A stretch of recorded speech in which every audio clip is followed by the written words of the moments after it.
Achayans gold 20 വർഷത്തെ പാരമ്പര്യം 26 ഷോറൂമുകൾ. Call 8590046916. കോടികൾ മുടക്കി നവീകരണ പ്രവർത്തനങ്ങൾ നടത്തിയ മൂവാറ്റുപുഴ KSRTC ബസ് സ്റ്റാൻഡിൽ യാത്രക്കാർ ദുരിതത്തിൽ. കഴിഞ്ഞ മാർച്ചിൽ നവീകരണ പ്രവർത്തനങ്ങൾക്ക് ശേഷം ഉദ്ഘാടനം നടത്തിയ സ്റ്റാൻഡിലാണ് കടുത്ത വേനൽ ചൂടിൽ ഫാനുകൾ പോലുമില്ലാതെ യാത്രക്കാർ വലയുന്നത്. ആധുനിക സൗകര്യങ്ങളോടെ നവീകരിച്ച മാസങ്ങൾ തികയും മുൻപേ മൂവാറ്റുപുഴ KSRTC ബസ് സ്റ്റാൻഡിൽ യാത്രക്കാർ ദുരിതത്തിൽ.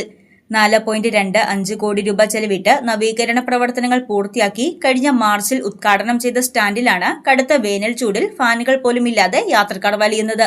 ബസ് സ്റ്റാൻഡ് സമുച്ചയത്തിനുള്ളിൽ യാത്രക്കാർക്ക് വിശ്രമത്തിനായി ഒരുക്കിയിരിക്കുന്നിടത്ത് വേനൽക്കാലത്തും ഫാനുകൾ പ്രവർത്തിക്കാത്തത് വലിയ പ്രതിഷേധത്തിനാണ് ഇടയാക്കുന്നത്.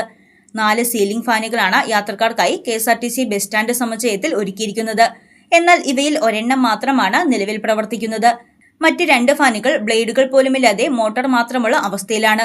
മറ്റൊന്ന് പ്രവർത്തനരഹിതവുമാണ്. ദിനം പ്രതി ചൂട് വർദ്ധിച്ച സാഹചര്യത്തിൽ യാത്രക്കാർക്ക് ചെറിയൊരാശ്വാസമാകുന്ന ഫാനിന്റെ സൗകര്യം പോലും ഒരുക്കാൻ അധികൃതർക്ക് സാധിച്ചിട്ടില്ല.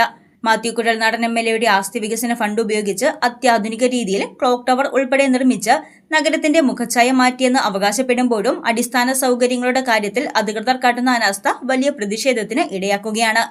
കഴിഞ്ഞ മാർച്ച് 11 ഉദ്ഘാടനം നടത്തിയ KSRTC ബസ് സ്റ്റാൻഡിലാണ് 2 മാസങ്ങൾ പോലും പൂർത്തിയാകുന്നതിന് മുൻപ് ഫാനുകൾ പ്രവർത്തനരഹിതമായി യാത്രക്കാർ ദുരിതത്തിലാകുന്നത്.